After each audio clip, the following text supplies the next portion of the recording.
नमस्कार। आपका हमारे इस नए वीडियो में बहुत ही स्वागत है। इस नए वीडियो में हम आपको पढ़ाने वाले हैं जेंडर के बारे में, द नाउन जेंडर, कि जेंडर क्या होता है, कितने प्रकार के होते हैं, ये हम इसमें जानेंगे। ठीक है। तो जेंडर अब क्या है, उसकी definition, what is definition of gender and how many kinds of gender, तो इस वीडियो में हम यहाँ पर यही जानेंगे। तो अब जेंडर होता क्या है, सबसे बड़ी बात है कि जेंडर क्या होता है, इसका हिंदी क्या होता है। तो इंग्लिश ग्रामर में जेंडर का हिंदी क्या होता है, लिंग होता है। इंग्लिश ग्रामर में जेंडर का हिंदी क्या होता है, लिंग होता है। अब इसकी परिभाषा क्या है, इसकी परिभाषा क्या है, परिभाषा का मतलब कि इंग्लिश में डिफिनेशन। अब डिफिनेशन हम इसको बहुत ही आसान तरह से दे सकते हैं, क्या कि जिस भी शब्द से किसी भी पुरुष, स्त्री या अन्य वस्तुओं का बोध होता है उसको जेंडर कहा जाता है। बस क्या आसान तरीके से बोलना है हमें कि जिस भी शब्द से किसी भी पुरुष, स्त्री व अन्य वस्तुओं का बोध होता है उसको जेंडर कहा जाता है। जेंडर 4 प्रकार के होते हैं। जेंडर कितने प्रकार के होते हैं, 4 प्रकार के होते हैं। Masculine gender, feminine gender, common gender व न्यूट्रल जेंडर। जेंडर कितने प्रकार के होते हैं, 4 प्रकार के होते हैं, जो कि हम लिख रहे हैं यहाँ पर। जेंडर कितने प्रकार के होते हैं, 4 प्रकार के होते हैं। पहला है मस्कुलिन जेंडर,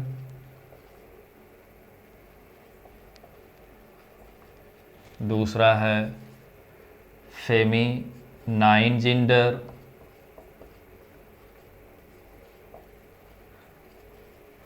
तीसरा है कॉमन जेंडर,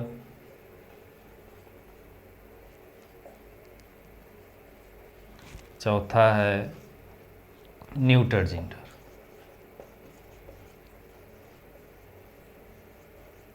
ठीक है। पहला है मैस्कुलिन जेंडर, मतलब पुरुषवाचक। दूसरा है फेमिनाइन जेंडर, स्त्रीवाचक इसका हिंदी होता है। Common gender, उभयलिंग।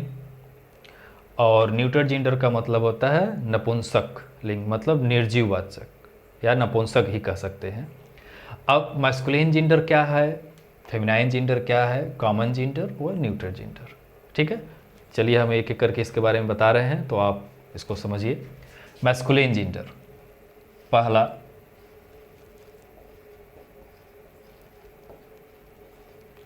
मैस्कुलिन जेंडर का हिंदी क्या होता है, पुरुषवाचक।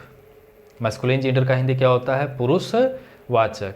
इसकी डिफिनेशन क्या होती है कि जिस भी शब्द से, इसकी डिफिनेशन क्या है कि जिस भी शब्द से किसी भी पुरुष जाति का बोध हो। पुरुष जाति का मतलब वो किसी जाति में हो, बस पुरुष हो, तो उस शब्द को क्या कहेंगे, मैस्कुलिन जेंडर।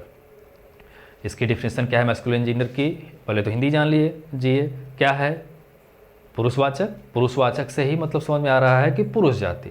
पुरुष जाति का मतलब है कि जिस भी शब्द से किसी भी जाति में पुरुष का बोध होता है तो उसको मैस्कुलिन जेंडर कहते हैं।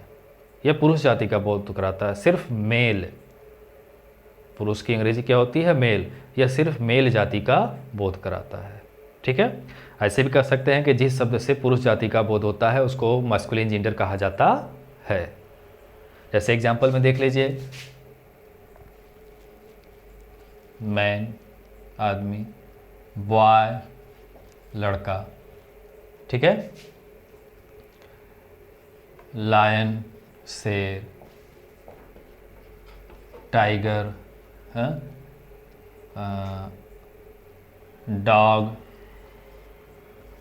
Aux, prince, king. ये जो सारे हैं शब्द, इनसे किसका बोध हो रहा है, पुरुष जाति का। इनसे किसका बोध हो रहा है, पुरुष जाति मतलब मेल का। तो इनमें से किसी को भी हम मैस्कुलिन जेंडर कहेंगे, या कहीं पे भी है यदि हमें यह मिल जाए लिखा हुआ जिससे पुरुष जाति का बोध होगा तो उस शब्द को हम मैस्कुलिन जेंडर ही कहेंगे या कहा जाता है। ठीक है। Number 2, feminine gender.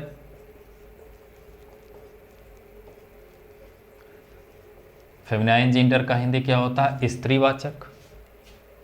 Feminine gender का हिंदी क्या होता है? स्त्रीवाचक। इसकी डेफिनेशन क्या है कि जिस शब्द से स्त्री जाति का, फीमेल, जिस शब्द से स्त्री जाति का बोध होता है उसको फेमिनाइन जेंडर कहा जाता है। क्या है इसकी डेफिनेशन? कि जिस भी शब्द से स्त्री जाति का बोध होता है उसको फेमिनाइन जेंडर कहते हैं। जैसे एग्जाम्पल में हम लिख रहे हैं women, girl, lioness, tigress, dog का फीमेल बिच, ऑक्स का फीमेल काऊ, प्रिंस का फीमेल प्रिंसेस, किंग का फीमेल क्वीन।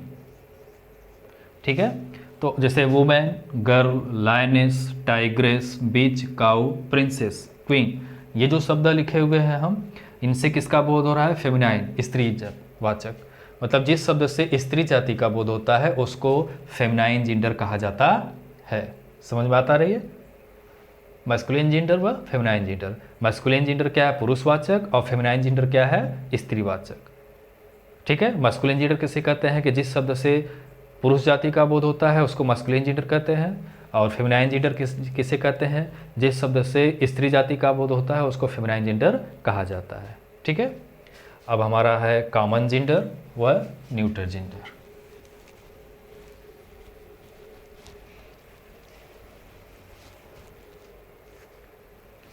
तीसरा है कॉमन जेंडर।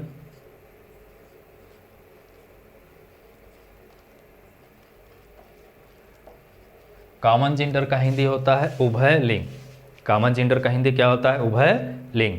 इसकी परिभाषा क्या है? कि जिस भी शब्द से स्त्री व पुरुष दोनों जाति का बोध हो, जिस भी शब्द से स्त्री व पुरुष दोनों जाति का बोध होता है उसको कॉमन जेंडर कहा जाता है। दोनों जातियों का बोध कराने वाला शब्द जैसे पेरेंट्स है, टीचर्स है, स्टूडेंट्स है, इनसे क्या है? स्त्री व पुरुष दोनों का बोध हो रहा है, तो इस तरह के शब्द को हम कॉमन जेंडर कहेंगे। जैसे पेरेंट्स हो गया, पेरेंट्स में दोनों आ जाएंगे, माता पिता। टीचर, टीचर दोनों होते हैं, स्त्री व पुरुष दोनों होते हैं। स्टूडेंट, इसमें भी दोनों होते हैं। सोल्जर, सोल्जर में भी मेल फीमेल दोनों आते हैं। तो कॉमन जेंडर क्या है? उभयलिंग। जिस शब्द से स्त्री व पुरुष दोनों जाति का बोध होता है उस शब्द को कॉमन जेंडर कहा जाता है। ठीक है, अब चौथा हमारा है न्यूटर जेंडर। न्यूटर जेंडर का हिंदी क्या होता है? नपुंसक लिंग। न्यूटर जेंडर का हिंदी क्या होता है? नपुंसक लिंग। अब इसकी क्या परिभाषा है? आई मीन डेफिनेशन, कि जिस भी शब्द से किसी भी छोटे जानवरों व निर्जीव वस्तु मतलब नॉन लिविंग थिंग्स का बोध होता है उस शब्द को न्यूटर जेंडर कहा जाता है। जिस शब्द से छोटे प्राणियों मतलब जानवरों का बोध होता है या निर्जीव वस्तुओं का बोध होता है उस शब्द को न्यूटर जेंडर कहा जाता है। ठीक है, जैसे क्या है? क्रिकेट। क्रिकेट का हिंदी क्या होता है? टिड्डा। टिड्डा एक छोटा सा कीड़ा होता है।